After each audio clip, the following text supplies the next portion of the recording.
Weight loss is not a game, and people really die from this. This is real life. And when somebody pretends to understand your struggle just to sell you something, it's kind of a slap in the face to every single one of us that had to fight our demons just to survive. So this is a very popular weight loss account that goes by Dmitry Azovsky. He went through this seemingly amazing transformation where he lost a lot of fat, and then went on to become a weight loss coach selling generic PDF weight loss plans as well as some personalized plans. He's been posting his transformation content now for a few years, having gathered just about 1 million followers on Instagram and a lot more on TikTok and YouTube. And now this is where it gets bad. In an article written by Lad Bible, he claimed to have gained 45 kilograms of fats just by eating junk food for an entire year to prove that it's easy to lose weight. The process of my transformation serves as an experiment. I deliberately gained this weight with the specific purpose of showing you how to quickly and effectively get rid of it. So this guy essentially made himself get obese and then called it his experiment. And then he set out to lose the weight and in the process inspire others. And as a former fat person, his content always sort of rubbed me the wrong way, but I wasn't really sure why. But now that I know that it's all for show, I'm annoyed at the notion that it's possible that all he was doing this to prey on people's vulnerabilities for financial gain. And his website developer even went to put on his marketing and UI website that when they launched their cookie cutter weight loss approach plans, they sold over $50,000 in the first 2 months. Now, money aside, this is why this bugs me. And to make sure that I'm not crazy and I'm not the only one that finds all this a little eerie, I asked some people in this space that you may know what their thoughts were on all this. Chapter 1, the physical versus the mental and emotional. My nickname all through school was Titties because I had man boobs growing up. And that's what people called me. It was like, hey Titties, how you doing? And it's like, that fucks with you as a kid because you don't want to hear that. And then going through school and being bullied about it and, like getting titty twisters and like getting scooped, all that, it builds on you and you feel like crap. So you don't want to go out. You don't want to go to the gym. You don't want to do those things because it's hard. Dmitry lost the weight, sure. He went through the physical aspect of weight loss, but did he ever have to actually fight the emotional and mental war that comes with it? You're at the gym right now, aren't you? Yeah, so I'm here from 12 until 10 p.m. every day because it's just a way for me to be away from like temptation in food. And it's like I'm with my two people that I trust the most. My accountability people are here with me. And so it's a safe place for me to just hang out. There's a limited access to food options here. There was one time when I got a bag of pork rinds and my guy literally snatched it out of my hands and threw it away. He was like, no, we're not having this. Bro. You're not eating this. And so like, this is why, I stay here again 10 hours out of my day because it's a safe place for me just to hang out and be. Oh, crazy. The lifetime of self-hatred, the decades of completely diminished self-esteem, and the absolute crazy food noise that you probably had to deal with forever.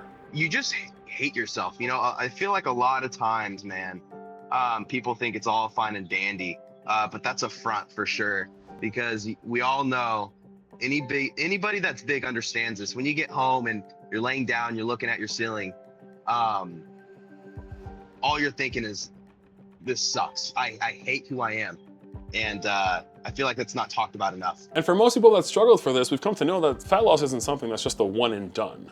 It's years of trying and failing and losing 20 pounds, losing sight of your dream, and then gaining 30 to 40 back over and over and over again. From 500 to 700, it's actually quite easy because you're so alone and you don't see anybody. And no one sees you eat in the closet at 10 p.m., 11 p.m. No one sees you go to McDonald's or Wendy's and order 3 double stacks, 3 junior bacons, and 2 McChickens for the way home. So you get home and have those 3 burgers because you've already had 2 on the way home. Now you have 6 more to eat. Obesity isn't an experiment or an experience that I don't think anybody would really wish on another person. Because I'm pretty sure that if we all agreed that weight loss was only physical, everybody could probably do it. Chapter 2, food noise. And to explain what food noise is, here's a friend of the channel, Progressive Overhaul, or Jesse, to explain exactly what it is. It's a lot like somebody that's had money their whole life trying to say that they understand what it's like to be poor.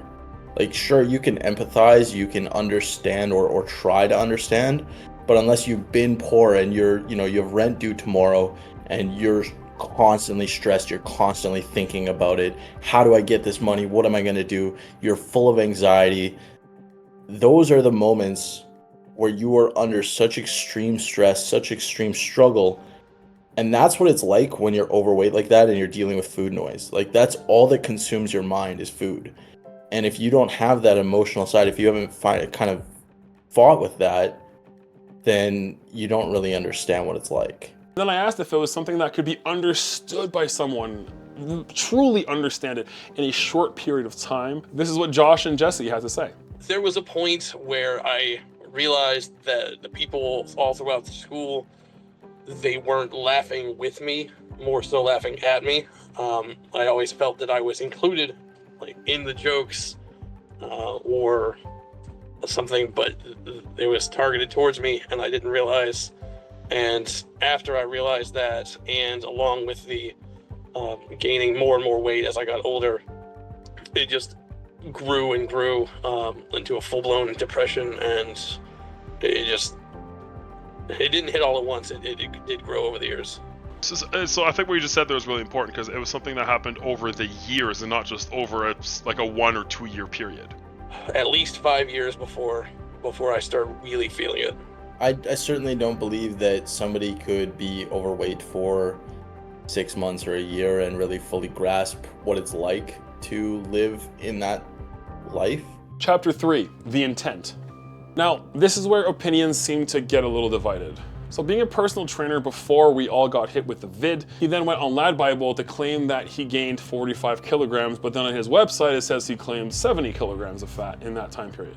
And then claiming it to be an experiment to then be able to prove that it's easy to lose weight. So he went on to lose the weight in 2022, where in 2023, the next year, his website launched where he then sold for $50,000 of either cookie cutter weight loss plans or his personalized option.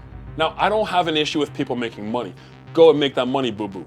But when you claim that you can relate to the struggles of someone that's been dealing with this unintentionally for their entire lives, claiming to know what bad genetics are, and then go ahead and put on that much weight, keep it on for a very short period of time, and then lose it, that's when I get bothered.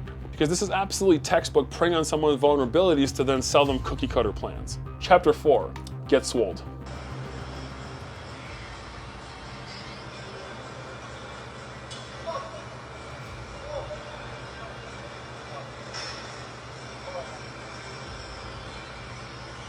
So this guy didn't see that you were filming. So what? It's not his job or anybody's job to care about your filming or to look for cameras in the gym. You've had an incredible transformation, changed lives, inspired so many, built a huge social media platform. But that doesn't make you better than people. Until then, you need to do better. Mind your own business. Now, this one speaks for itself, but I honestly think that unless you're about to break a world record where probably half of the gym is already looking at you and hyping you up, but even then, there's no reason to ever get mad at someone if they walk in front of your tripod that's set across a walkway in the gym, and a public gym for that matter. To me, I feel like that was my cherry on top. And to make sure I wasn't crazy, I went ahead and I asked a few people what they thought of this whole situation, and this is what they had to say. If you've never dealt with obesity and you're a trainer and you're a great trainer, that's great. But if you're purposely manipulating your audience to have a certain view of you that's not actually true, then that's wrong. That's what's wrong in my opinion. It's giving the aspect that I don't think he could actually help with that emotional side of things. I think the way he went about things was just a little wrong. Just because it's like, yeah, it's a simple thing. Move more, eat less at the end of the day. And that's what he was preaching. But it's like, it's almost like a no shit Sherlock kind of thing. It's like, we all know that. But anybody that's overweight has a little bit of an eating disorder, I almost could say. And he doesn't have that. He just wanted to prove something that we already knew. Does that make sense? I think it's kind of just scummy, really. Just to try to make it seem like you know what it's like, or that you've went through those struggles when you haven't at all. Think that in 2 years you get the full picture? No, you barely have time to realize you've gone overboard at that point. I think it's wrong because once you've been lean and get big, it is a little easier to lose the weight because your body is already accustomed to being in the caloric deficit and all of those things where it's like, okay, we're getting back to this routine. Your body can adjust to it, right? But when you've been big your whole life and that's all you know, it's so hard to get out of that mindset. I don't think it should be portrayed as something so simple. Yeah, I don't think that's real because there's too much footage. I know so many people that have a good amount of footage from when they were bigger. This dude has like hundreds of hours of footage, and it's all designed to connect with like each other. And it's like the only way that works is if this dude got fat for 3 years and recorded 3 years of nonstop content. And if that's the case, hats off, like great job. You fooled me. But I legitimately believe they're twins, and he's not actually, like, I don't think that that's the same person. Either that or it's very good editing skills or something. Like, I think that my issues with this is the lack of authenticity within the content, which we all know the fitness industry unfortunately is full of. But I think that my real issue is just claiming to understand someone's struggle that you haven't actually had the chance to really experience yourself. To me, that just sounds very disingenuous. And that's why I will never, ever sell cookie cutter plans to my clients, which directly correlating is probably why I've had such great success with those same clients. Obesity is so much more than just eating less and moving more, and I think we all know this by now. And only those who have ever really fought any sort of real addiction will understand this. There is no quick fix.